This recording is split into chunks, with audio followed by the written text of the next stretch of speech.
favor. Sí. As you wish. Bueno. Hola a todos. Buenas noches. ¿Qué tal? Buenas tardes, buenas noches. Es un gusto darles la bienvenida a ustedes en nombre de Palden Sakya. Tenemos hoy la suerte de tener con nosotros al licenciado Federico Bandino. Él tiene toda una formación académica en lo que son religiones orientales, es su formación universitaria, y además es especializado en el budismo tibetano y es una de las autoridades, es prácticamente la única y más grande autoridad, digamos, de este tema a nivel académico en la Argentina. Pero además de todo eso, como nos ha pasado a todos los que nos hemos interesado en el budismo, siempre nos hemos encontrado con una serie de barreras de tipo cultural. Cuando hemos empezado a buscar, nos hemos encontrado con un montón de bibliografía que generalmente es la traducción al castellano de obras en inglés, que a su vez a veces han sido traducidas del sánscrito, del tibetano, del palí. Y cuando tenemos la suerte de tener, por ejemplo, a un lama, nos encontramos con una persona que viene con otro lenguaje y que viene de otra cultura. Federico, él es argentino y además de todo su conocimiento académico, que es muy serio y muy profundo, él es practicante y es la cabeza de la orden Sakya, que es una de las cuatro órdenes más importantes, de las cuatro órdenes del budismo tibetano, y que es a su vez discípulo directo del fundador, de la autoridad máxima de la orden Sakya, que es considerado dentro del budismo tibetano en segundo lugar después del Dalai Lama. Entonces tenemos una suerte enorme porque tenemos una persona que viene de nuestra cultura, que habla nuestro idioma, que tiene una formación en la práctica y una formación académica. Entonces para nosotros es realmente un gran gusto y una oportunidad excelente que queremos compartir con ustedes. Y entonces creo que es una gran suerte, y se me ocurre que no ha habido, en todo el tiempo que yo he estado en Esquel, que llevan más de 20 años, de tener la posibilidad de encontrar a alguien que hable de budismo con semejante conocimiento y autoridad. Entonces, nosotros queríamos compartir, no solamente con los pocos practicantes que somos acá, sino con la comunidad en general, porque sabemos que es un tema que está cobrando interés y que puede ser de mucha utilidad para algunos de ustedes. Entonces, disfrutamos juntos y tratamos de aprender de la presencia de Federico y le damos las gracias. Quedan ustedes entonces con... Muchas gracias. Muchas gracias, Luis. La verdad que por todas las palabras, esperemos que esto pueda estar a la altura de ellas. Bueno, antes de todo, muy buenas tardes a todos. Mi nombre es, como ya lo dijo acá bien Luis, Federico Andino. Yo soy el profesor de la Universidad de El Salvador de Estudios Orientales, de la Cátedra de Estudios de Religión Tibeto-Mongola. Y como bien dijo él, soy quizás la autoridad principal de budismo tibetano académicamente porque soy la única. Entonces me hace la principal y la mejor, ¿no? No es un gran mérito desde mi caso. Pero también soy el maestro residente de la Escuela Palden Sakya. Y lo que estamos haciendo siempre con Luis es la posibilidad de dar esas dos enfoques que yo sé que son necesarios para el budismo. Por un lado, yo me he formado dentro de la práctica en una escuela de budismo, quizás la más tradicional de las escuelas de budismo vivas. Una escuela que se puede ver orgullosa y es un gran éxito para ella poder mantener cosas, linajes, explicaciones, técnicas que hace miles de años que desaparecieron en el resto. Eso es algo que es interesante, ¿no? Gracias. Por otro lado, tenemos la realidad que es que nosotros no vivimos en el Tíbet, no vivimos en la India, y mucho del lenguaje, mucho de los textos, muchas de las formas no son extrañas. Y esto es una realidad. Lo es para mí tanto como es para ustedes. Si bien yo ya hace más años que vengo estudiando y me he acostumbrado de cierta forma al lenguaje, pero habla de una forma de pensar muy distinta a la que tenemos nosotros en el día de hoy.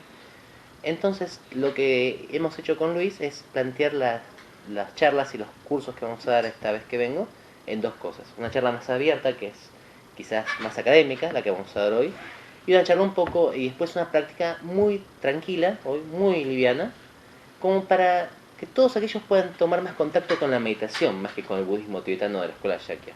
Porque el budismo tibetano de la escuela Sakya es un budismo bastante tradicional, de una escuela tradicional, un entorno tradicional de un sistema iniciático. Es bastante puntual, ¿no? Yo no estoy seguro que todo el mundo quiera, necesite, pueda, tenga ganas, tenga tiempo de hacer eso.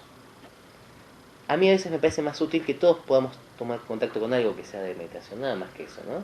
Ya simplemente que todos meditemos haciendo yoga, qigong, tai chi, que lo meditemos porque lo leímos en una revista, hay gente que aprende así, ¿no? A mí me parece que ya es un avance, ¿no? Yo prefiero eso a esperar que todo el mundo acceda a lo que uno hace. Y porque aparte uno nunca sabe exactamente a qué se refiere cuando se dice budismo.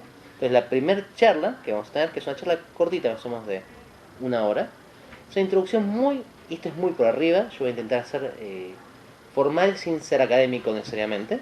Si se me escapa en un momento, vamos a tener un momento para preguntas. Pero voy a intentar hacer una muy breve introducción de lo que digo yo cuando digo budismo, porque no está del todo claro. Uno piensa, yo pensé que yo entendía lo que era budismo antes de empezar a estudiarlo, y después me di cuenta que no entendía absolutamente nada. Para que tengan una idea a qué me refiero, les voy a contar un pequeño cuento. Por favor, si alguien no me entiende, yo lo rápido, y voy rápido por los puntos, más porque tenemos poco tiempo, avíseme, no tengo problema en repetir lo que sea. Imagínense que estuvieran en el Tíbet, ¿no? El Tíbet hoy está ocupado. Imagínense que estuvieran en Dharamsala. Dharamsala es, no sé si lo conocen, la capital del gobierno tibetano en exilio, en la India. Y ustedes vieran a dos monjes hablando en un pequeño patio. Esos monjes los verían haciendo gestos estilizados, ¿no? Que parece como si estuvieran peleando a distancia, haciendo así o así. Y uno dirá, pero están peleando, están debatiendo. Hay toda una escuela de budismo, que es la escuela más famosa quizás de budismo, o por lo menos la escuela con el budista más famoso del mundo, que es el Dalai Lama, que es la escuela Gelug, en cuyo caso entienden el budismo como el uso de la lógica y la epistemología, lo que se llama pramana en sánscrito, como un camino soteriológico, ¿no? Para ellos la salvación está en el conocimiento y en la dialéctica. Entonces, el mayor énfasis es eso. Pero si nos vamos de McLeod Ganj, que es donde queda la sede de Dalai Lama, nos vamos un par de kilómetros al norte, en Ladakh, pueden encontrar a yogis que viven como vivían hace 2500 años, adorando a imágenes que uno no puede estar seguro si es una deidad budista o una deidad hindú, ¿no? Ve una imagen con muchos brazos, no sé si es Shiva, si es Heruka Chakrasambhara, si es Hepacha, no sabe, es una deidad muy hindú, y le rezan y le piden cosas y tienen visiones con ella. Y si nos vamos un poquito más al sur, ¿no? A la zona de Dehradun, vamos a encontrar a los que yo llamo los grandes psiconautas, ¿no? Del budismo tibetano, que son gente que se la pasan catalogando en los mares conceptuales que nos movemos todos, de imágenes, de nuevas ideas, de interacciones, catalogándolas e intentándolas trabajar, ¿no? Una especie de marketing espiritual, no en el sentido de venta, sino en el sentido de permitir que lo más útil sobreviva. Estas tres personas son solamente un tipo de budismo y son totalmente diferentes. Si nos vamos de ahí a China, vamos a encontrar una persona que entiende el budismo como el servicio a la sociedad, como el servicio a su padre, el servicio a su madre, el servicio a sus gobernantes. Si nos vamos un poquito más al sur, vamos a encontrar otro estilo de budismo, ¿no? En Corea, donde el servicio también tiene que ver con las visiones de deidades y el servicio de la naturaleza. Si nos vamos a Japón, por ejemplo, nos vamos a encontrar con la escuela de Tendai, donde hay un tipo de monje que su práctica es correr una maratón alrededor de un monte, que se hace una vez más largo, 1000 veces.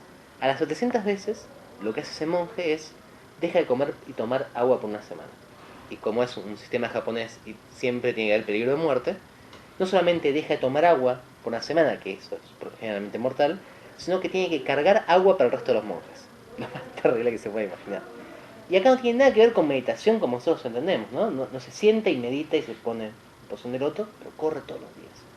En invierno, en verano, con lluvia, con nieve. Un lugar terrible. Y cada vez más largo. Su último camino, el 1000, son 62 millas, que son creo que 80 y pico de kilómetros. Y ahí se lo declara automáticamente un Buda viviente. No tiene que mostrar iluminación, tiene que mostrar que caminó todos los días eso. Lo cual, antes que todo el mundo piense que es muy fácil o que es la forma más rápida, es muy duro, ¿no? Es muy duro. Si nos vamos al sur de Ceilán, van a encontrar que el budismo se mantiene como en los tiempos del Buda. Hay monjes que todos los días piden por comer y que clasifican factores mentales, que nosotros llamaríamos la psicología cognitiva, todos los días igual. Y si nos vamos un poquito más al sur, van a encontrar que está lleno de budistas que creen en una figura que se llama Amitabha, de la misma forma que los más devotos creen en Jesús, pero todavía más exagerado, ¿no? Amitabha es la única figura que rezándole y abriéndose a él podemos realmente liberarnos. Y la única práctica es llamarlo, ni siquiera hacer un rosario o hacer una ofrenda particular, es decir, Amitabha. Está escrito en Amitabha, Amitabha, para que Amitabha en un lugar de luz que se llama Sukhavati, escuchen esta oscuridad que se llama el Mapol, la oscura, y nos rescate. Y si nos vamos del todo a Inglaterra, van a encontrar un gran número de budistas modernos cuya función es ayudar socialmente a los pobres y que no crean en la reencarnación, ni en el karma, ni en las otras vidas, ni en la meditación en algún punto, ¿no? Sin embargo, todos estos diferentes casos que les conté, desde el forjador de nuevos memes, ¿no? Que es el término científico, hasta el devoto, pasando por el yogi o pasando por el dialéctico, todos estos los llamamos budismo. Pero si ustedes ven a un budista devocional llorando y rezándole a Amitabha, y ven a un dialéctico expresando y rebatiendo un texto con otro, probablemente no le encuentren mucho hilo conductor. Salvo que hay una figura que se llamaba el Buda, que estamos todos de acuerdo, pero ni siquiera estamos todos de acuerdo en cómo era el Buda o cuál era el primer Buda, ¿no? Esto hace que sea muy difícil para nosotros, occidentales, entender lo que es el budismo. Porque lo primero que vamos a creer es, como nos pasa siempre, meterlo en una cajita, ¿no? Esto, yo imagino que todos ustedes, alguien debe haber hecho yoga. Han hecho yoga o meditación. Siempre es paso. ¿Qué haces? ¿Haces yoga? ¿Qué es? ¿Es ejercicio? ¿Es religión? ¿Es filosofía? ¿Qué es? Es muy difícil, ¿no? De definir yoga. Entonces, ¿qué hacemos los académicos? Nos hacemos los piolas y vamos por el lado etimológico. Entonces decimos yoga, viene del sánscrito yug, que es interesante porque mantiene el mismo sentido de cónyuge, o yugo, ¿no? El cónyuge y el yugo es justamente lo mismo para los protoindoeuropeos, y lo mismo es el yoga, es una unión. Ahora, cuando todo el mundo dice yoga, generalmente está diciendo de hacer posturas, algún tipo de hacer posturas. Lo mismo pasa con el budismo, pero en peor grado, porque es más desconocido para Occidente. Nadie está seguro que es el budista. Entonces, lo que yo quiero hoy simplemente contar es que no hay un budismo, no hay algo que yo pueda llamar el budismo. Si muchas veces yo digo el budismo esto, es una forma, es un concepto puramente verbal, es una forma de no tener que decir el budismo tal y el budismo tal y el budismo tal y el budismo tal. Digo el budismo, no existe. Todo lo que nosotros llamamos budismo, tírenlo. Sirve en el sentido que nos sirve para comunicarnos, pero nunca nada más que eso. Y estos budismos tienen algunas cosas en común, no muchas. Un budismo puede ser filosófico, otro budismo puede ser místico, otro budismo puede ser devocional. Lo importante, creo yo, es entender cuál fue el primer movimiento, históricamente, que hubo, y después yo suscribo una postura esencialista, ¿no? La postura esencialista dice que hay algunas cosas que todo budismo tiene que tener. Por ejemplo, todo budismo va a tener lo que llaman las 4 nobles verdades, que es lo primero que dice el Buda. Buda se ilumina, y ahora vamos a contar cómo se ilumina, es muy linda la historia. Todas las historias de budismo son muy lindas, ¿no? Generalmente, y son muy chocantes para nosotros. Adelantándome un poco, y con el riesgo, todo el mundo sabe que Buda se muere, ¿no? Y por favor espero que no sea una sorpresa a nadie. El Buda se muere de la forma más extraña que se muere un maestro religioso, ¿no? Por lo cual nos choca mucho. A diferencia de Mohammed, por ejemplo, que muere en su cama, ¿no? Rodeado de sus esposas más jóvenes. A diferencia de Zoroastro, que muere atacado por los enemigos de su clan. A diferencia de Jesús, que muere en la cruz. Y de intentar entender cómo podía haber muerto Jesús en la cruz, surge todo el cristianismo, ¿no? El Buda muere de la forma menos simbólica que uno se puede imaginar. Muere descompuesto, muere con diarrea, porque comió comida en mal estado. La forma más humana e imposible de ignorar, ¿no? Es muy difícil cosmificar una muerte por diarrea. Puedo modificar una muerte por mis enemigos, una muerte que desaparece, pero muy extraña. Todo esto lleva a que el budismo tenga una forma de presentarse que es muy rara para nosotros, ¿no? Entonces, lo que voy a intentar hoy hacer, con las pequeñas diapositivas que pusimos, es contarles la historia que todos los budistas están de acuerdo. Después, cada budismo ha tenido una forma de interpretar cada cosa propia, ¿no? El budismo tántrico, que es el budismo... Yo siempre he dicho que el budismo tántrico es el budismo de aquellos que les gusta lo que sería Dungeons and Dragons, ¿no? Todas las fantasías de héroes, de mitologías. Eso nos encanta, a mí aunque sea me encanta. Entonces, yo no podría ser jamás un Theravada. Necesito algo que tenga dioses y deidades. Y un Theravada, una persona que le gusta el Theravada, es una persona que jamás podría suscribir al budismo tántrico. Diría, pero eso no tiene sentido lo que está diciendo. El camino es este. Lo bueno es que el Theravada y yo vamos a tener un par de cuestiones en común, ¿no? Y eso nos va a permitir cierto diálogo. Hasta cierto punto. Yo estoy seguro que el Theravada va a pensar que lo que yo digo es totalmente fuera de acuerdo con lo que ha dicho el Buda. Y es probable que sea así, ¿eh? El budismo tampoco se preocupa de... Como no hay un budismo ni una institución budista que sea el papa, o que dictamine qué es budismo o qué no, el budismo nunca se preocupó demasiado en qué es lo que realmente el Buda dijo. Es una cuestión muy extraña, ¿no? O sea, estamos acostumbrados a pensar que lo importante es lo que dijo el Buda. El budismo dice, si el Buda dijo esto y después le encontramos la vuelta, que esto era mejor, nos quedamos con esto, ¿no? Tiene esta cuestión de iteración y de mejoramiento. Con lo cual también nos choca mucho, porque nosotros tenemos a buscar la palabra original como la palabra real, ¿no? Todo el mundo se pelea qué es lo que dijo Jesús, qué es lo que dijo Mohammed. Bueno, está más claro, ¿no? Pero qué es lo que dijo Zoroastro. El budista le interesa como un punto más, ¿no? Está cuán linda es la historia, cuán cercanos a lo que dijo el Buda, y sobre todo si de alguna forma me hace plantear una posición que el resto del budismo no va a aceptar. Si yo pude evitar plantear una posición, por ejemplo, el eternalismo del alma, yo puedo evitar eso, todo el resto del budismo me lo va a aceptar en algún punto. No vamos a aceptar más o menos. Entonces, eso no es tan importante para nosotros, no es tan importante lo que el Buda dijo exactamente, si bien obviamente para nosotros académicos sí es importante, aunque es muy difícil de determinar, pero sí me parece que hoy lo interesante que podemos ver como un primer aproximamiento es todo lo que todos los budistas vamos a estar más o menos de acuerdo. Después las diferencias, cuál es mejor, cuál es peor, son cuestiones para un poco más adelante, y que yo no sé si también un poco tienen tanto sentido, ¿no? Por una cuestión en general. ¿Empezamos? Bueno, primero quería contarles un poco cuál es el contexto en el cual surge el budismo. Antes que todo, la datación. Es el primer problema que encontramos cuando queremos hablar de algo.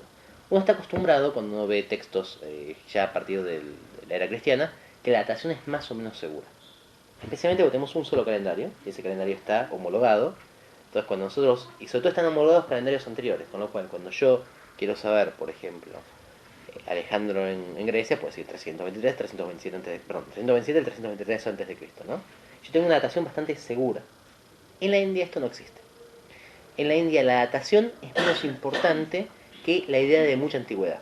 Entonces, esto pasa igual en la India y China y es terrible para los académicos. Si yo hice algo hoy cuando termine va a tener miles de años de antigüedad. Y si yo lo hice y él hizo una cosa previa, lo mío va a tener miles y lo de él va a tener decenas de miles. Y así nos vamos a pelear y va a haber números que son millones de millones, porque en realidad no importa tanto la datación así. Esto hace que la datación de nuestras ideas de cuándo nació el Buda sean principalmente contextuales. Yo tengo algunas cuestiones, por ejemplo, tengo la llegada de Alejandro a principios, digamos, a finales del siglo III a.C. Y en ese momento ya había un budismo, y uno de los emperadores de la dinastía Maurya, que va a ser muy importante después su nieto, recibe y sabe que hay residuos griegos, y los griegos tienen con sabios budistas un gran texto que se llama el Milindapana, o las preguntas de Milinda, como los indios entendían a Menandro, a un sabio que se llama Nagasena. Entonces ahí ya sabemos que pasó el budismo. Antes del siglo IV seguramente estaba. Ahora, previamente a eso es difícil. ¿Cómo podemos hacer contextualmente? Es intentar poner figuras que el Buda mismo dice que vivió, más textos de otras figuras, por ejemplo los Jainas, que es otro sistema religioso muy interesante de India, y entre eso intentar establecer una cierta cronología. El problema es que como todo es contextual y no tenemos un gran punto en el cual anclarnos, el momento en que el Buda nació se puede mover para el lado que ustedes creen, ¿no? O sea, no tenemos esa seguridad. El contexto es que es el momento básicamente esto, ¿no? Es en el 600 a.C. Yo personalmente haría una fecha que es de nacimiento de 583, pero por favor no lo tomen como algo fijo. Calculemos que en el año 600 a.C. estamos a punto de nacer el Buda y no nos quedemos en eso. ¿Qué pasaba en ese momento? La India estaba en uno de sus raros momentos de paz. La India históricamente ha sido uno de los países más invadidos del mundo, ¿no? Con la mayor parte de guerras. Y esas guerras han ido forjando una historia religiosa muy interesante. Si bien pensaba que la India era el país de la paz, perdón, pero es totalmente incorrecto. Toda la religión india es la religión del conquistador que se va pegando sobre capas subyacentes, cada vez más hacia atrás en el tiempo, previas. Y estas capas subyacentes lo que van generando aparte son pequeños dominios, ¿no? Entonces la India siempre fue, generalmente, tradicionalmente, un país fraccionado. Entre el norte, sobre todo el noroeste, que es de donde vienen los indoarios, y el sur, que es el sur dravídico. Recién, la primera vez que la India está más o menos unificada históricamente es ahora, desde después de la Segunda Guerra Mundial. Históricamente siempre hubo imperios perdidos en el norte, imperios en el sur, imperios en el oeste. Contra, obviamente, todo lo que es la parte del Tíbet y Bután, ¿no? La zona tibetana en su momento era bastante más grande también. ¿Hola? En el momento de la vida del Buda, eran unos momentos más extraños de la India, porque era un momento de mucha fragmentación, pero a su vez bastante paz. Había aventurismo militar, como vos siempre en los reinos feudales. Había invasiones, pero eran las menores. ¿Cuándo había pasado la primera gran invasión que marcó a la India? Había pasado, se calcula, hace unos 1000 años antes. El lenguaje sánscrito, que es el lenguaje clásico de la India, es un lenguaje proto-indoeuropeo. No sé si conocen las teorías lingüísticas de los movimientos de las personas.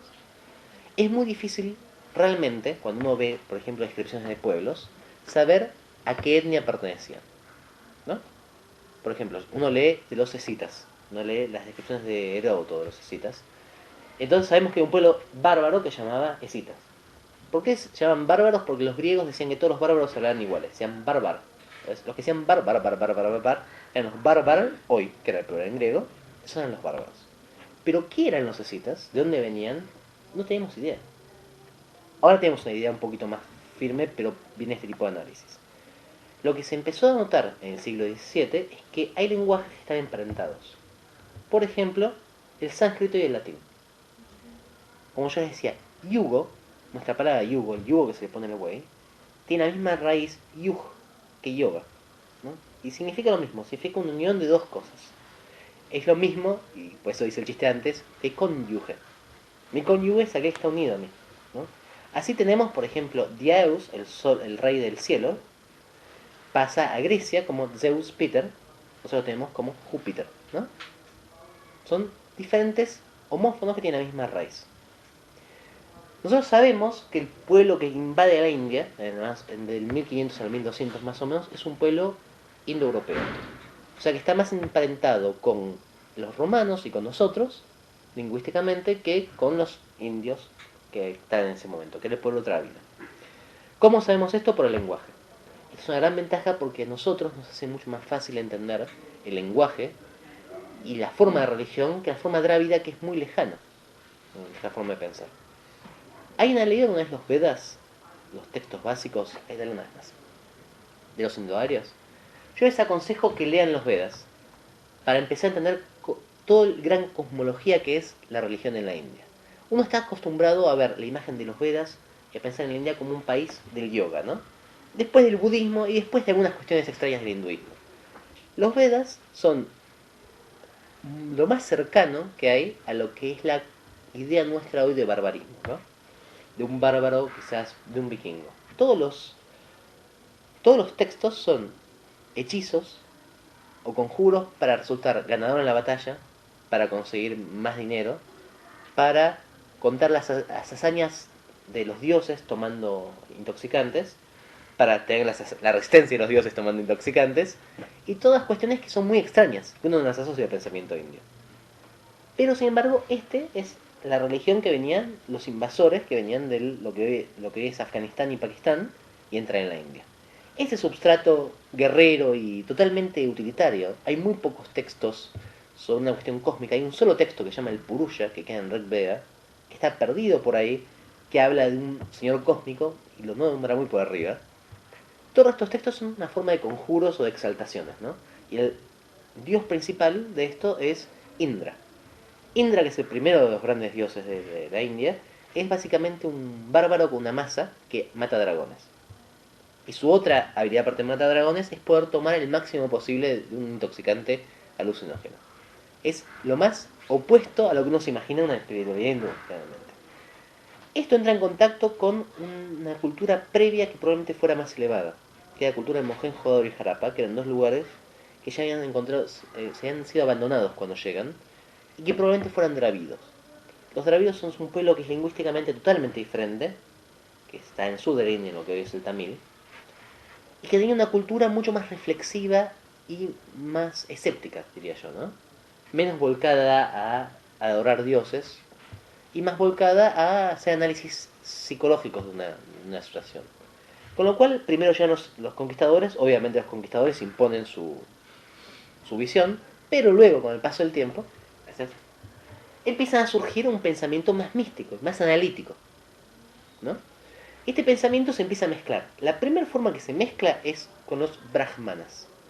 Los brahmanas y asaníacas, que yo acá no incluí para no hacerlo muy lento, son dos fases en las cuales, primero, el utilitarismo de los dioses indoarios llega a su punto máximo en el sentido en que los brahmanas son puramente colecciones de hechizos. Son formas en que el sacerdote toma el lugar principal.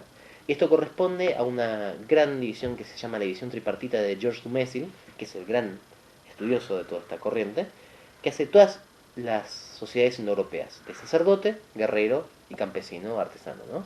Esto pasa en casi todas las sociedades, pasa en los celtas, pasa en los griegos, pasa en los romanos, pasa en los indios, pasa en los mitanis, pasa en los indios, pasa en los, iranios, pasa en los rusos, pasa en los ingleses. En casi todas las sociedades, la casta dirigente tiene un poder divino, que son los sacerdotes.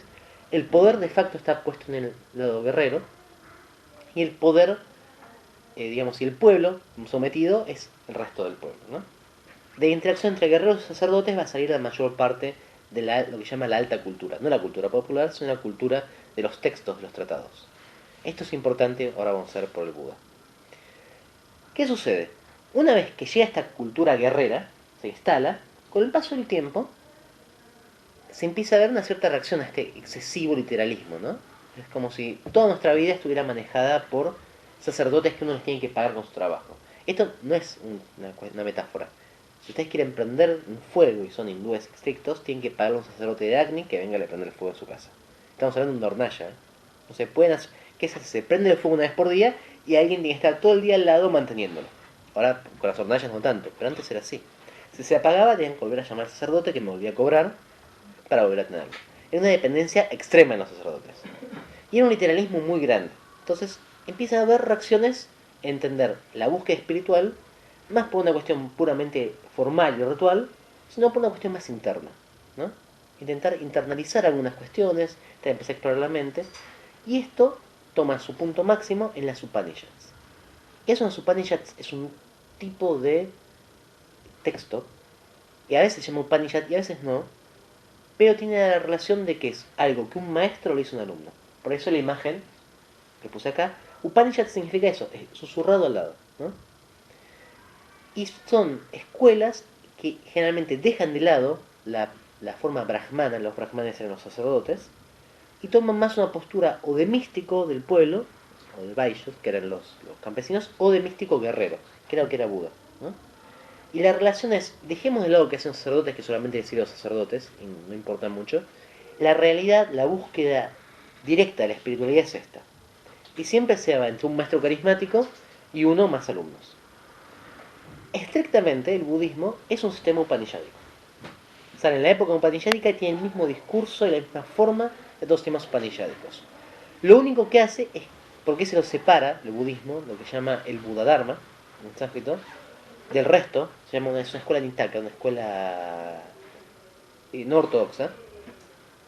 Es porque hay cosas que todas las Upanishads están de acuerdo y el Buda niega, ¿no? Que ahora vamos a ver qué son. Pero a priori, lo único que yo quiero que entiendan de esto es que era un momento en el cual toda la filosofía, toda la religión, como a veces pasa mucho ahora, yo creo que es un momento muy similar. La religión institucional, lo que nuestros padres y nuestros abuelos creían quizás, en el valor del rito, ahora está siendo cuestionado y está buscando un contacto más cercano, ¿no? Esto mismo pasaba en la época del Buda. Y el Buda es uno de aquellos que dio su respuesta. No es el único, no es, es quizás el más efectivo de todos. Y el otro gran grupo que son los Jainas siguen existiendo, pero son mucho más duros, siempre han sido más reducidos. Ni siquiera es el más escéptico. Mucha gente ahora piensa que el Buda era un gran escéptico, ¿no? Materialista. Hay una escuela que eran los materialistas, upanishádicos. Hay una escuela que se llama los atomistas, que llegan hasta plantear lo que sería un electrón y un neutrón. Plantean un átomo, plantean moléculas en la materia. Muy interesante, ¿no? Todo eso. Muchas de esas escuelas fueron eventualmente reabsorbidas en el discurso hindú general, ¿no? Todo lo que era la ciencia hindú, la matemática hindú. El budismo fue quizás la única de las grandes escuelas que pudo mantener una cierta distancia conceptual, ¿no? Pero imagínense lo que sería hoy una persona que se pone a hacer una búsqueda personal y puede llegar a un tipo de respuesta que está en contra de lo que normalmente se entiende por religión, ¿no? Como para tener un ejemplo, quiero darles un contraejemplo del Buda, que no es una persona que fuera ni budista ni fuera hindú, y es Mahavira. Mahavira es el último de los Jainas, y yo les quiero explicar esto muy cortito porque les va a servir para entender el Buda. Fue un coetáneo del Buda, un poquito mayor que el Buda, pero nunca llegaron a encontrarse, nunca llegaron a discutir, lo cual fue realmente una lástima porque eran dos grandes genios, ¿no? Del pensamiento religioso. Como Mahavira, el Buda tiene lo que Zimmer llama un foco dravídico muy grande. Deja de lado los rituales, no le da importancia a las deidades en principio, se enfoca en formaciones mentales y hace mucho foco en que la salvación, y en ambos casos los dos es igual, la liberación del sufrimiento, está marcada puramente por el esfuerzo personal. La diferencia grande entre Mahavira y Gautama Shakyamuni, que va a ser el Buda, es el marco teórico. Ambos dos marcos teóricos están basados en una escuela que se llama la Samkhya, que es una escuela materialista dualística. Lo que plantea Mahavira es un dualismo estricto. Hay una cosa que se llama Prakriti, que es la materia, y una cosa que se llama el Puruya, que es el espíritu. Y Mahavira plantea una separación perfecta de los dos. La liberación de Mahavira es buscar este alma perfecta que tenemos nosotros adentro nuestro, que es el alma primordial, no es nuestro yo, ¿no? No es algo que se llama Federico en mi caso, sino que es un yo primordial, y sacarle todo lo que sea condicional a eso, toda la materia, y cuando lo tenga, y acá viene la parte que lo hace tan poco popular, dejarme morir de hambre. Así ya lo libero de toda materia. Eso es una forma de ascetismo que a nosotros nos parece que es muy estricta, pero era común en la época del Buda. Y lo que el Buda muestra, y lo que el Buda tiene revolucionario por sobre Mahavira, es que... bueno, igual está bien, dejamos en un mini. Eso es lo mismo. Lo que tiene de revolucionario es que propone un camino medio. En esta época, todo el que no era parte del entramado brahmánico, entramado sacerdotal, tenía que ser una seta que se tenían que de alguna forma dejar morir. Y muchas de las prácticas tenían que ver con ser más ascético que el otro, ¿no? Esto parece que es tonto, pero al día de hoy nos pasa. Hay un maestro, yo no voy a dar su nombre porque no me parece bien traer este tipo de cosas, pero que él tiene una máquina que según él puede tener sus pensamientos y desafía a otros maestros a ver cuánto tiempo puede tener sus pensamientos cada uno. Eso para mí muestra que el pensamiento está perfectamente vivo el día de hoy, ¿no? ¿Quién es más iluminado que el resto? Es muy difícil ganar a una persona que se puede dejar de morir, se puede dejar de morir de hambre para demostrar que es iluminado. Pero había gente que lo hacía. Había gente que dejaba de ser golpeado hasta la muerte, había gente que se infectaba para demostrar que estaban más allá del sufrimiento. Y por otro lado estaba toda la gente metida en el entramado más sacerdotal, más social, que decía, eso no tiene sentido, son cuestiones de locos. Lo importante de la vida es pasarla bien y eventualmente ir reencarnando en posiciones sociales cada vez mayores hasta ser un sacerdote, ¿no? El Buda plantea un camino medio entre estos dos. Va a decir, no tiene sentido pegarse tanto y poner tanto esfuerzo en básicamente un progreso social a lo largo de las vidas, que era eso lo que se planteaba en un momento, pero tampoco tiene sentido, para evitar el sufrimiento que eso trae, llegar al punto de dejarse morir de hambre. Y este planteo que hace el Buda es el planteo más revolucionario, aunque parezca tonto para nosotros porque es un planteo simple, es un planteo que es muy difícil de hacer en un contexto entre lo cual es un hedonismo o la muestra del hedonismo es un ascetismo violento, ¿no? Esto es fácil de entender hoy en una época en que a veces estamos polarizados, ¿no? En múltiples cosas. Cuando se polariza una situación, la posición más difícil está en el medio siempre, ¿no? Quizás lo interesante del Buda es que mantuvo la posición del medio y la justificó y la mostró con su persona frente a presiones que lo quisieron despedazar de ambos lados, ¿no? Del lado más social y del lado más ascético. Ahora sí. Entonces, ¿qué es lo que todos sabemos del Buda? Que el Buda era un príncipe que nació de un rey que se llama Suddhodana, de una reina que se llama Mahamaya, después que un elefante le tocó un día a la madre y tuvo un nacimiento sin la visión del padre, por decirlo sutilmente. Esto probablemente es una formulación que viene de una persona llamada Buddha Goya, que como todo hindú, había llegado un momento en el cual se había que competir con cierta dialéctica hindú del momento de algunos héroes, se generó una cuestión un poco más legendaria, ¿no? Del Buda. Probablemente el Buda fuera, por el nombre de los padres, fuera básicamente una persona de clase media alta, ¿no? O de clase media. Sudana significa granjero de arroz. Es un nombre muy poco... No, te escucho. Es un nombre muy poco guerrero para un rey de una casta guerrera como sería el padre. Imagínense que todos los conquistadores de cerca se llaman destrucción de Shiva, el destrozador de cuerpos. Contra alguien que se llama granjero de arroz, claramente no iba a ser muy impresionante. Y tampoco le puso un nombre guerrero a su hijo, ¿no? Le puso un nombre que se llama el que consigue los poderes, el que consigue los logros, ¿no? Probablemente lo que haya pasado con Buda no haya sido la famosa historia de que tuvo un hijo y después los devas lo ayudaron a jugarse el palacio, sino que ella simplemente haya sido un joven que en algún momento pidió permiso a sus padres para dedicarse a la espiritualidad. Cuestión muy común en esa época, mucho más común de lo que es hoy. La unidad de esa época no era la familia, sino que era el clan, con lo cual que una persona dejara sus tareas, más cuando tenía primos podían de barata, era famosísimo uno de sus primos que podía cumplir sus tareas, no era tan grave, realmente no era tan grave y era prestigioso. Era como su momento hace ya varias generaciones, las familias que tenían muchos hijos en España o Italia dedicaron sus hijos a la iglesia, ¿no? Es una forma de conseguir prestigio. Con lo cual toda la historia de cómo se escapa mágicamente probablemente es una historia muy linda de cualquier forma, ¿no?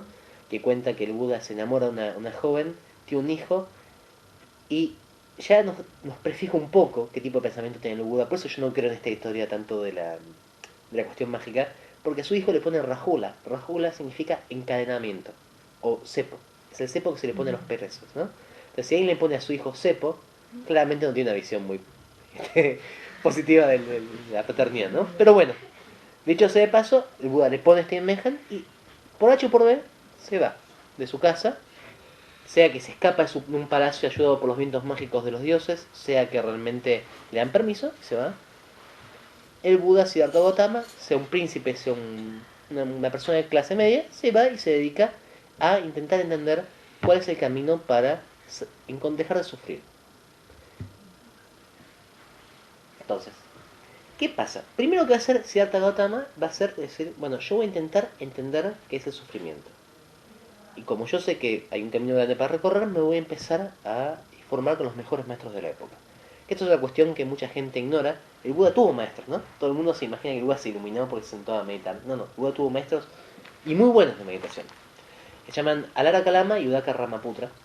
Los Ramaputra, de hecho, eran un grupo de hermanos que tenían quizás el mayor campamento de meditación. Perdón. Estoy medio todavía resfriado de Buenos Aires. Buda viaja hasta que los encuentra, y es un viaje largo, y aprende las técnicas de meditación que le enseñan. Primero con Alara Kalama, luego con los Ramaputra. Y lo interesante es que todos cuentan, aún los textos de cada uno de estos hermanos, que el Buda rápidamente, en el tiempo mucho más rápido que el resto, llega al nivel más alto.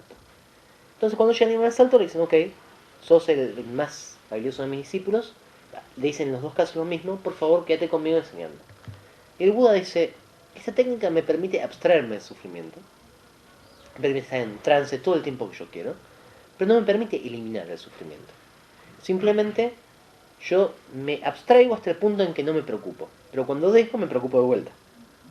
Entonces, tiene que haber otra cosa. Esto es una crítica muy clásica que hace el budismo, el hinduismo y sobre todo a todo lo que son las meditaciones de shamatha, se llama en el budismo. Son las meditaciones de abstracción. No es que no sean necesarias, de hecho es la meditación más necesaria para empezar, y todos en algún momento vieron, escucharon o hablaron de esta meditación. Es la que uno se concentra en la respiración, por ejemplo. ¿Vieron cuando hay una película? Siempre una película, si las meditaciones en muchos casos no son quedarse quietos, si alguien ve una película, hay un generalmente chino o asiático, sí, mirando, callado, con los ojos semicerrados. Eso es la forma clásica de shamatha. El Buda dice, con el shamatha no me voy a liberar. Lo que puedo hacer es dejar de sufrir por un rato. Y esto es importante porque él lo incluye, pero incluye dándole una segunda importancia. Entonces él dice, voy a encontrar cómo hacerlo. Él decide que se va a ir primero a probar las formas más extremas de ascetismo. Dice, Alara Calama y Udaka Ramamputa, pongámoslo en contexto, vivían en el medio de la selva de la India de 5 siglos antes de Cristo. No vivían en un palacio. Pero el Buda no se consigue liberar, entonces dice, por ahí en realidad la forma es subir la intensidad del ascetismo, ¿no? Se va y se encuentra con 5 ascetas. Con esos 5 ascetas prácticamente se deja morir. Hay figuras que yo las puse, son muy impresionantes, que llaman el Buda hambriento, que son el Buda prácticamente esquelético, porque se deja de comer hasta casi morirse. Y un día se va a tomar agua, se acerca a tomar agua al río, que todavía toma agua, y la corriente del río, de un arroyo, donde toman las vacas, lo tira y casi lo ahoga. Lo ahoga, él cuenta que lo ahoga en 2 pies de agua, ¿no? En esto de agua casi se ahoga. No se puede parar, por lo débil que estaba. Entonces él dice, y se angustia muchísimo y dice, este no es el camino. Yo quería dejar de sufrir y casi me muero cruzando un arroyo. No, claramente no es eso. Después practica ascetismos extraños, como lo hacían en la India, como quedarse un tiempo parado con un brazo arriba, quedarse para una pierna. Ninguno le funciona. Entonces, finalmente, el Buda decide que va a comer. En el momento que decide que va a comer de vuelta, Rastaron que se dice, bueno, aunque sea no voy a sufrir el hambre. Si tengo que sufrir, por lo menos no quiero sufrir de hambre. Todos los ascetas se le ríen de él y lo expulsan. Esto es probable que haya pasado literalmente así, ¿no? La gente que rompió uno de esos votos se expulsó a los centros. El Buda vaga hasta que llega a un lugar que dice, me voy a sentar acá y hasta que no me ilumine no me muevo. Y por esa determinación, y esto es interesante, por así decirlo, le gana a la ignorancia, le gana al samsara, que es como llama, ¿no? Así, simplemente obcecado, ¿no? O sea, más allá que obviamente era el Buda, ¿no? Había hecho todo un camino previo, pero se sienta y dice, yo no me voy a dejar morir de acá hasta que me ilumine. El Buda finalmente empieza a analizar cada una de las formas de la existencia y encuentra finalmente la iluminación. La encuentra, y esto es importante, no como una cuestión externa, no es que le viene un dios y se le da, sino que la encuentra analizando él los factores que componen la existencia, ¿no? Y estos factores son lo que llaman los 4 sellos del Dharma. Primero es que todo es impermanente, no hay nada de que nosotros hagamos que pueda ser totalmente permanente. Nuestro yo es impermanente, ¿no? O sea, yo me llamo Federico Andino, pero me llamaba igual cuando tenía 8 años y he crecido generalmente horizontal, ¿no? Desde los 8 años hasta acá, pero me sigo llamando igual, ¿no? Es una ilusión eso, yo no soy la misma persona, no soy la misma persona de un momento a otro. Después, lo que va a decir el Buda es que ese sufrimiento que nos pasa por querer que las cosas sean permanentes, no hay algo que es impermanentes, lo que él llama la ignorancia básica de la realidad, es lo que nos hace sufrir. Nosotros queremos que nada de lo bueno termine. Yo pongo un ejemplo, y mira, es un ejemplo muy tonto, discúlpeme, y no es un ejemplo académico, pero para mí es el que para mí más lo muestra. Cuando yo era chico, yo nunca fui futbolero, ¿no? Nunca fui una persona que hiciera fútbol. Cuando yo era chico, los domingos a la tarde todavía se escuchaba el fútbol por radio. Alguien debe de acordar de escuchar. Yo escuchaba el fútbol por radio, no escuchaba yo, lo escuchaba de la gente, y me deprimía porque otro día tenía que ir a la escuela. Yo tenía un día entero todavía. Pero yo sabía que iba a venir algo y yo no quería que se moviera. Eso es la impermanencia, ¿no? Eso es el sufrimiento de la impermanencia. Muy tonto, obviamente contado, pero todo el tiempo sabemos esto. Cuando pasa algo bueno no queremos que termine, y el sufrimiento, lo que sentimos de contento, está contaminado por saber que va a terminar. Todos los amores imposibles que uno tiene, que se esfuerza, ¿no? Justamente porque inconscientemente sabe que se va a terminar. Eso el Buda dice, esa es la causa del sufrimiento. Si nos podemos relacionar con todo sin apegarnos a eso, sin agarrarlo, o dejarlo de lado, porque también las cosas feas las queremos evitar, vamos a estar mejor. No vamos a sufrir tanto. Y esto no vamos a sufrir tanto porque en realidad la tercera causa, dice él, es que consideramos que hay un yo que es nosotros único y permanente totalmente. Que hay una parte nuestra que sobrevive absolutamente todo, ¿no? Que hay algo que soy yo, Federico, y va a quedar después de la muerte, cuando en realidad es nada más que un conjunto de circunstancias, ¿no? Ahora para usted soy ropa, por suerte, ¿no? Tengo una ropa encima, entonces mi imagen está asociada con mi ropa, está asociada con donde estoy sentado, y yo mismo tengo una imagen, tengo una sensación ahora, determinada, y todo eso es contingente, todo eso va a desaparecer. El lenguaje mismo que yo hablo es el lenguaje que todos compartimos, no puede ser mi lenguaje, si no, no nos entenderíamos. hay conceptos que son iguales. Esto es una mesa, diría yo. Y ustedes yo creo que estarían de acuerdo. Si están de acuerdo, ¿este es un concepto mío o suyo? ¿O es compartido? Si es compartido, no es mío.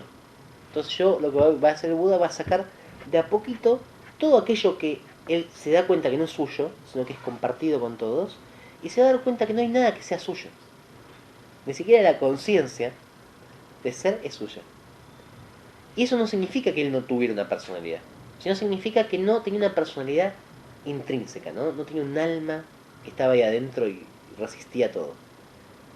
Y eso es lo que lo ilumina. Lo que lo ilumina es que entiende que todo está interrelacionado. Nosotros, para que estas carlinas tontas, ¿no? Tiene que existir, por ejemplo, la Argentina.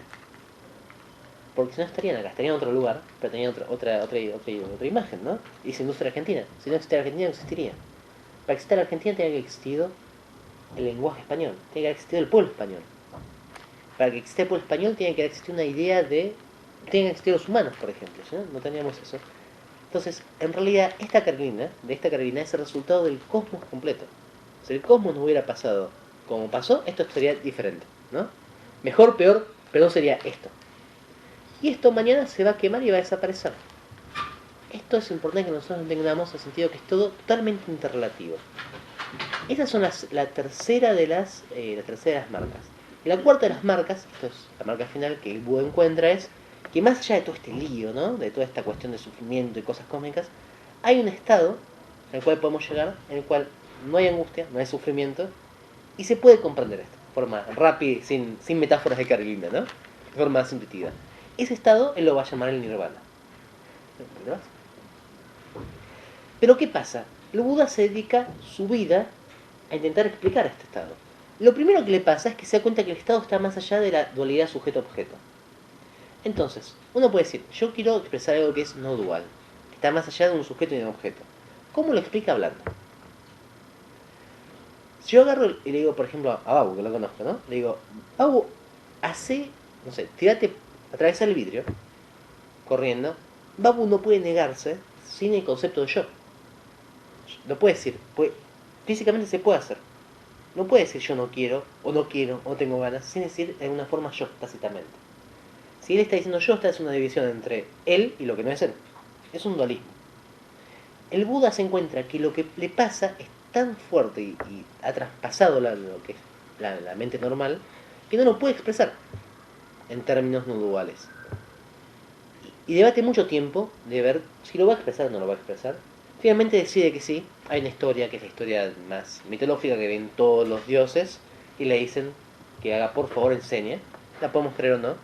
De cualquier forma, la realidad es que el Buda va a enseñar, y a los primeros que le va a enseñar es a los 5 ascetas que le echaron. Que se le ríen cuando lo ven venir, pero cuando se empieza a sentar y a hablar, lo escuchan tan cambiado que lo empiezan a escuchar y los convierte y los transforma en los primeros iluminados. El Buda pasa de su vida básicamente 45 años flotando por toda la India enseñando. El Buda vivió después de iluminarlo 45 años, hasta los 80 años. A los 80 años lo invitan a comer un día a la casa y el Buda no trabajaba, él iba y comía y después enseñaba. Lo invitan a comer a una casa que le dan cerdo en mal estado, le agarra una descompostura y se muere. Y ahí pasa la gran crisis, la primera gran crisis del Dharma. Como cualquier religión o como cualquier filosofía, una vez que se muere el fundador, y no deja a nadie a cargo de eso, ¿no? El Buda, es muy graciosa la historia de la muerte del Buda. El Buda, si digo que toda la gente piensa que el Buda es una persona fría, ¿no? Que sentaba así y miraba a todo el mundo. Si uno lee los textos más antiguos del budismo, uno no puede evitar darse cuenta que era una persona con un sentido de humor muy ácido, ¿no? Extremadamente ácido. Especialmente con algunas personas que lo molestaban bastante, era muy, hasta digamos, casi agresivo en su sentido del humor. Entonces, lo que le pasa cuando está muriendo, le dicen al Buda, maestro, ¿qué tenemos que hacer? Entonces el maestro les dice, miren, no tienen que hacer nada.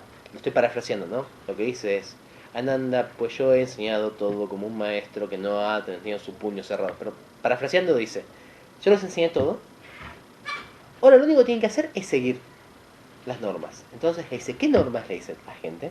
Las que estuve enseñando toda mi vida. Entonces dice, pero enseñó todos los días de toda su vida por 45 años. ¿Qué seguimos puntualmente? Entonces dice, no, tenés razón, las normas importantes. Las que no son importantes, cámbienlas. ¿Cuál es la pregunta que viene después? ¿Y cuáles son las normas importantes? Este momento yo lo tendría que tener en claro. Y se muere. Es muy gracioso. Entonces, el resto de los budistas se queda duro e intentar entender cuál es la norma importante y cuál no. Literalmente usted se agarra el Mahaparinibbana Sutra, él dice, sigan las normas importantes y el resto cámbienlas. Le preguntan cuáles y él dice, bueno, ya hubo muchos que me han seguido muchos años, entonces lo pueden determinar y se muere. Y después se juntan los que lo siguen muchos años y no están seguros cuáles. Ahí es la primera gran crisis. Y aparte, el Buda mismo dijo, no sigan a una sola persona, esto dura literalmente lo que dura el cadáver del Buda, que lo creman a los 2 días, y a los 3 días, Mahagayapa, que es uno de el más carismático de sus discípulos, toma obviamente control de la Sangha. Lo primero que dice es, tenemos que poner esto de alguna forma que se pueda mantener. Y entonces llaman los primeros concilios. Hay hasta ahora 7 concilios, pero los más importantes son los primeros 4, que son de la época antigua. Y los concilios son importantes para ustedes por 2 cuestiones. Porque primero, sin eso no teníamos budismo. Se sientan todos los budistas y dicen, vamos a escuchar lo que el Buda Shakyamuni dijo. ¿Correcto? Vamos a empezar a hablar y solo que el que se haya iluminado puede decirlo. Entonces eso codifica un poco. Pero ya surgen dos grandes posiciones, que son las que van a marcar el budismo. Está la posición de los ancianos, la Stavira, que dicen, lo importante es seguir y transmitir lo que nuestro maestro dijo de forma oral, hay que mantenerlo de forma oral, dicen, y hay que mantenerlo exactamente como lo dijo. Y luego está lo que llaman el Mahayamgika, o la Gran Asamblea, que dicen, en realidad lo importante no es mantener lo que dijo en forma oral, sino tomar el espíritu, lo que dijo, adaptarlo y aprovechar, por ejemplo, la escritura. ¿No?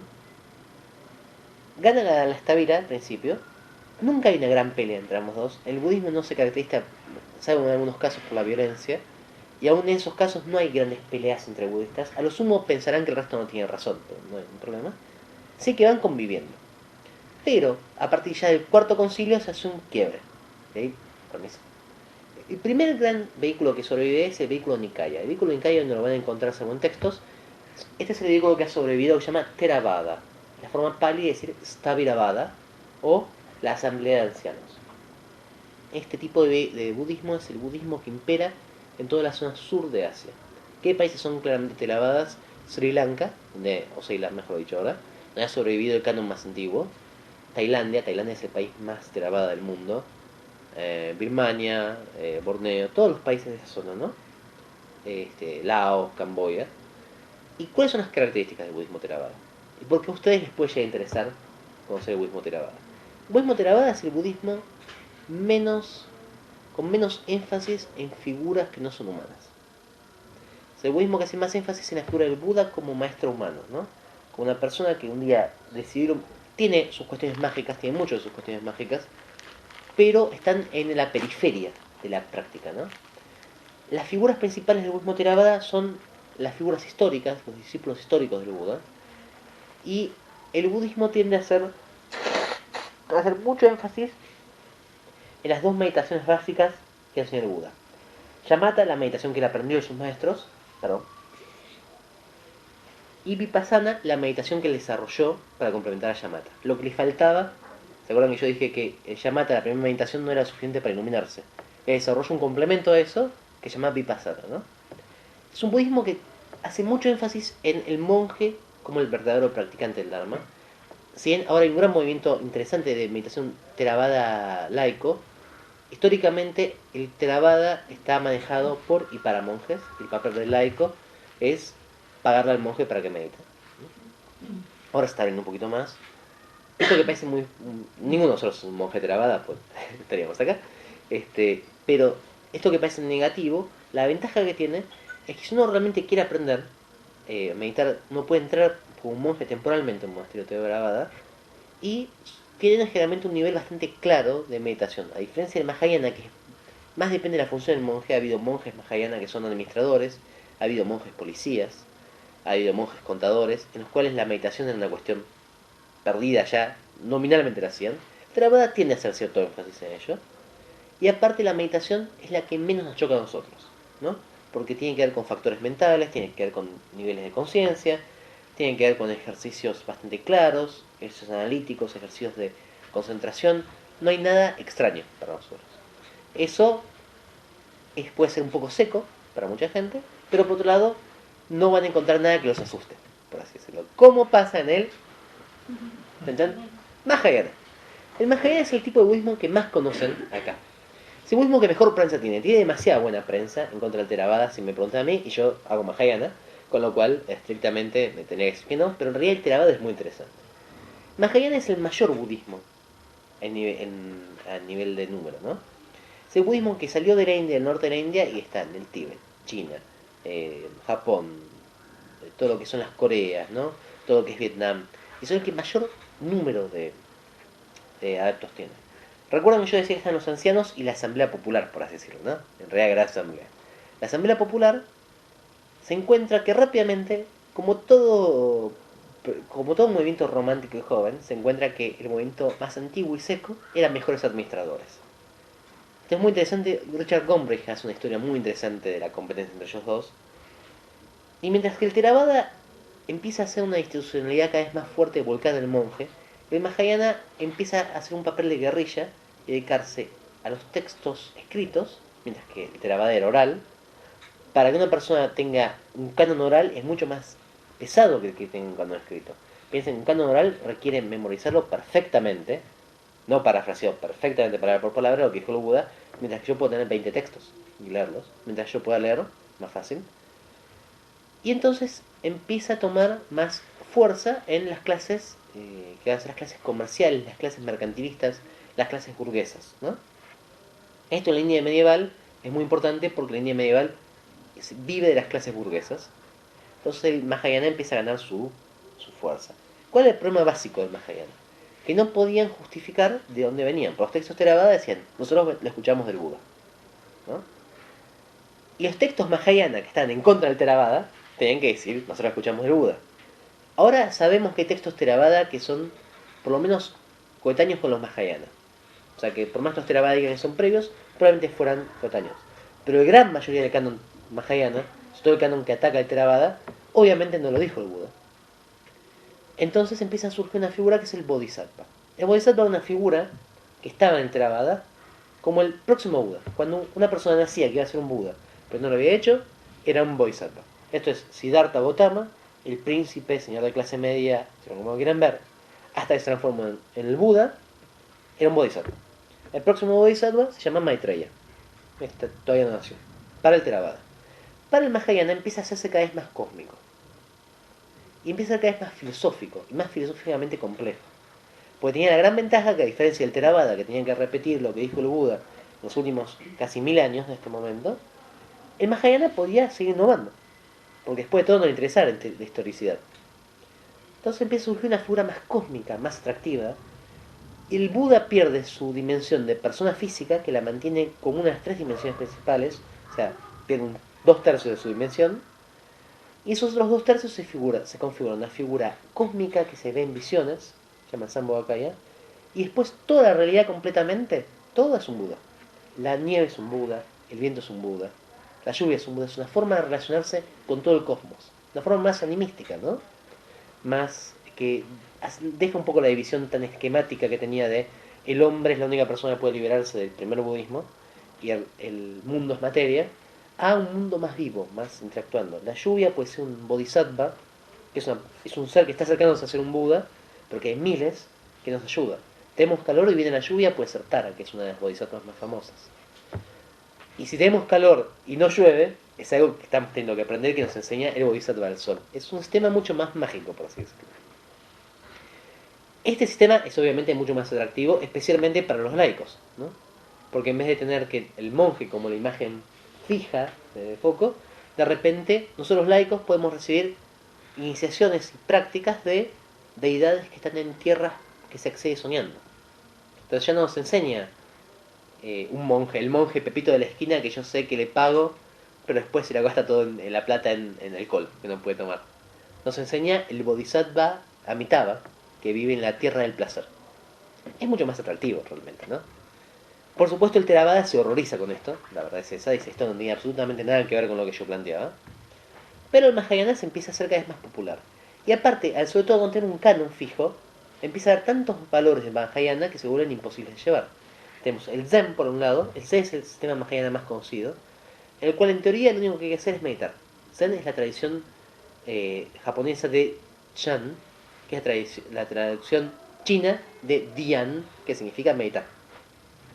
Zen significa medita. En la práctica el Zen tiene muchos rituales, ¿no? Las relaciones personales están más ritualizadas que otra cosa, pero toda la gente entiende que es sentar y mirar una pared. En el mismo Mahayana tenemos de la otra punta al amidismo, que es la devoción total, o este Buda Amitabha, ¿no? Para que él me pueda llevar a la tierra pura, en vida. Y la tierra pura, hay muchas tierras puras, pero Amida es tan famosa porque la tierra pura de Amida se llama la tierra pura del placer. Hay tierra pura del estudio, tierra pura del trabajo, tierra pura de la práctica, pero obviamente la tierra pura del placer es la que tiene la mayor cantidad de adeptos, ¿no?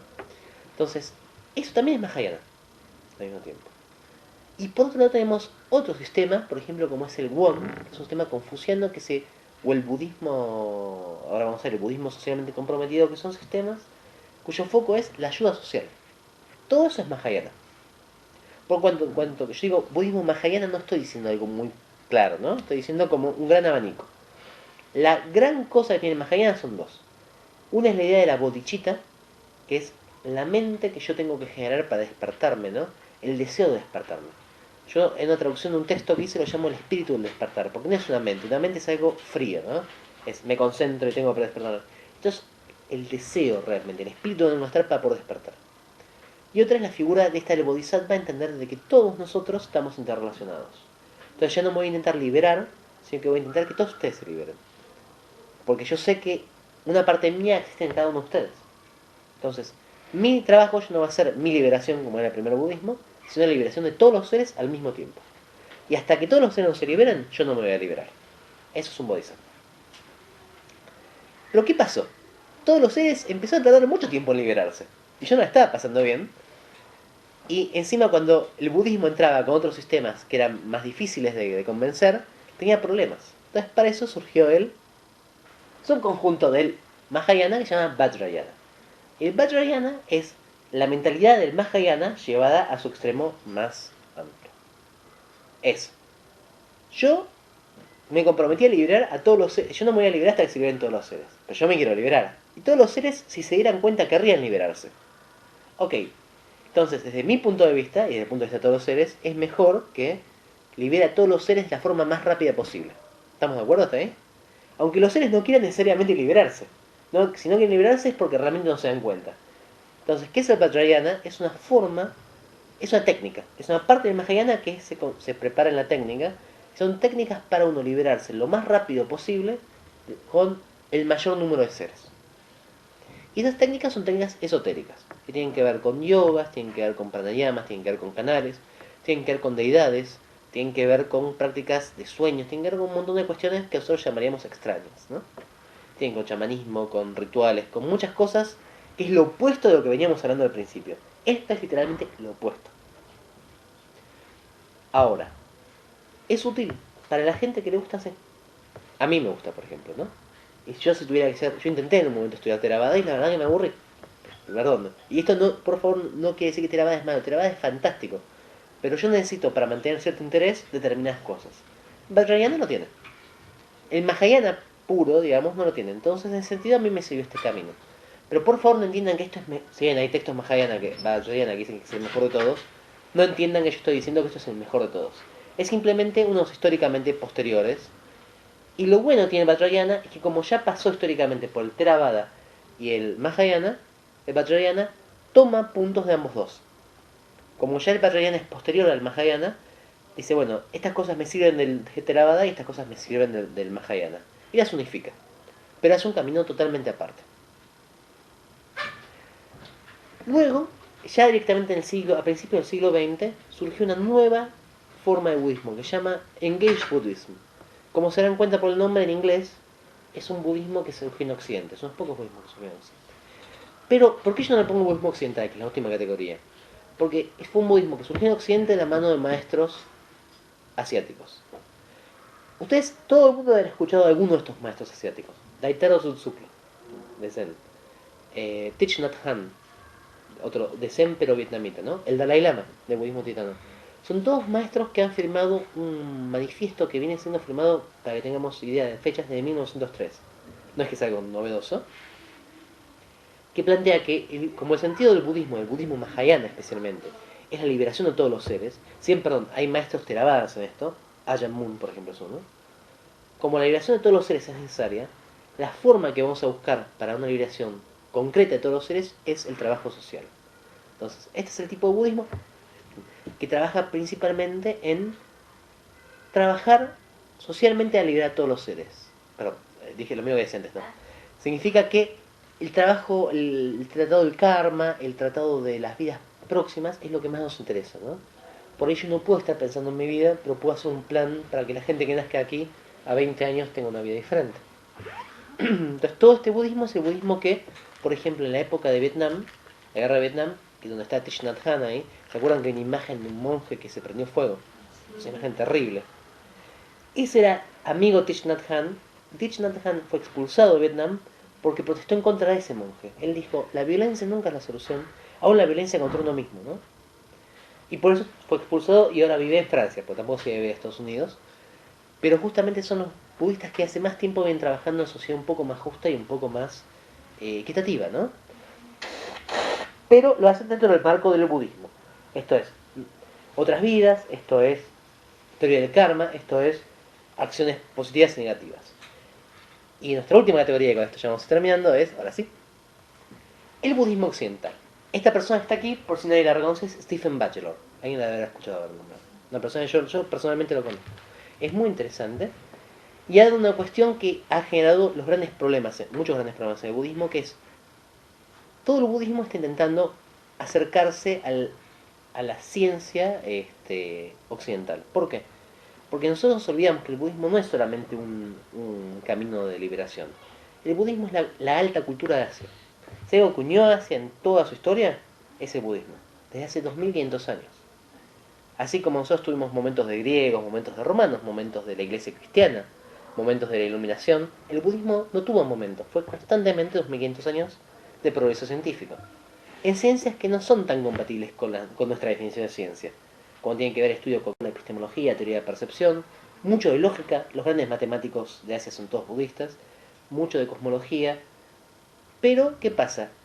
Es una lástima que eso se pierda desde la imagen del budista que se sienta a meditar, ¿no? Eso es lo único. Entonces, había un gran movimiento de parte del Dalai Lama, por ejemplo, en acercar el budismo a la ciencia occidental. Lo que ha pasado es que ha habido budistas que han empezado con eso y han llegado a dejar las cuestiones del budismo, consideran que no eran probables científicamente.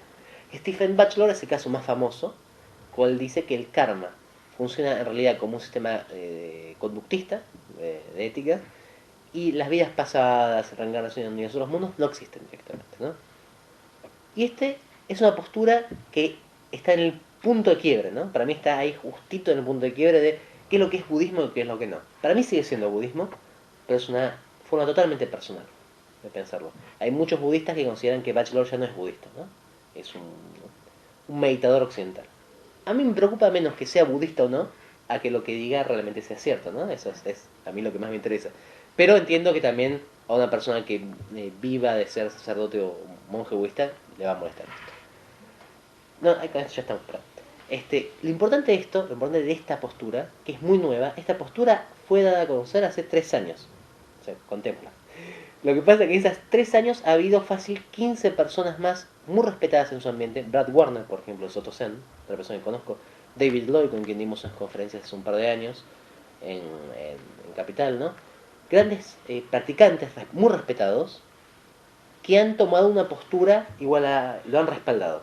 Han dicho, yo que he entrenado, por ejemplo, Brad Warner es la cabeza de Soto Zen para Estados Unidos. Y yo que me he pasado mi vida meditando, para mí no sirve. Eso. Yo creo que también hay una cuestión mucho de época, ¿no?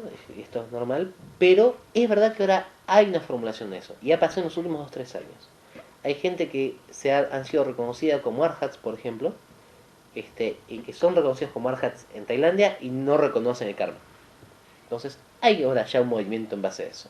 Para mí ya es un nuevo tipo de budismo.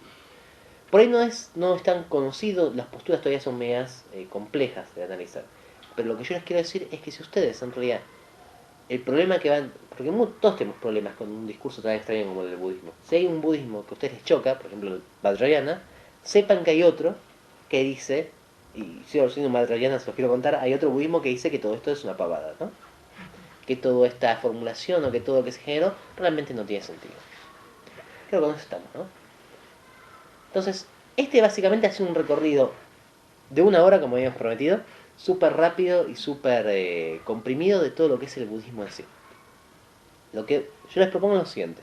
Nosotros ahora vamos a hacer una segunda parte que es una cuestión de 1 hora más o menos, un poquito menos, que es una pequeña introducción a la meditación.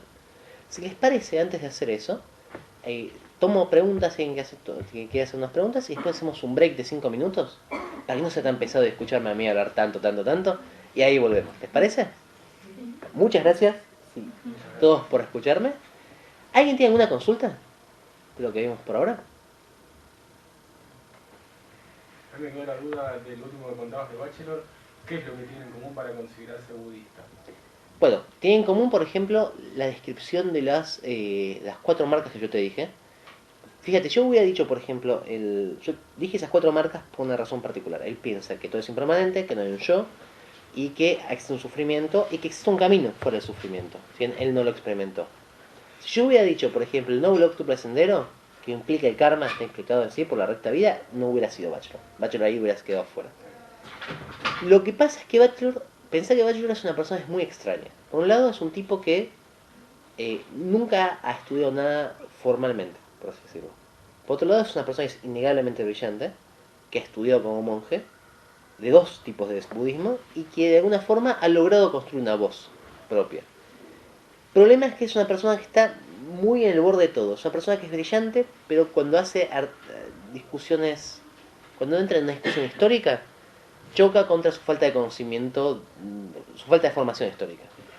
Hay un texto famosísimo de Alan Wallace que aprendió con él, que Alan Wallace sí se formó, el cual Alan Wallace lo ataca en eso, pero en realidad no es tan importante. Si el Buda, lo que dijo el Buda realmente, Alan Wallace yo no sé cómo lo puede estar criticando eso, porque si estamos seguros que el Buda no dijo es el Tantra. No hay forma que históricamente que el Buda haya podido enseñar Tantra. Entonces, atacarlo a Bachelor por la historicidad del Theravada desde Vajrayana para mí no tiene mucho sentido. Pero es más difícil de atacar en las cuestiones que él dice, que tienen que ver con la experiencia budista. Separa muy bien en qué es lo que es la experiencia budista y qué es lo que él dice que no nos saca. Por si él hubiera dicho, por ejemplo, ¿el nirvana no existe? Queda fuera del budismo, ¿no? Queda fuera del budismo. Era un existencialismo, que es lo que mucha gente lo acusa y que lo que yo creo que secretamente es por el tipo de planteo que hace, ¿no? Pero podría ser un filósofo existencial que aprendió budismo, ¿no? No significa que esté algo malo.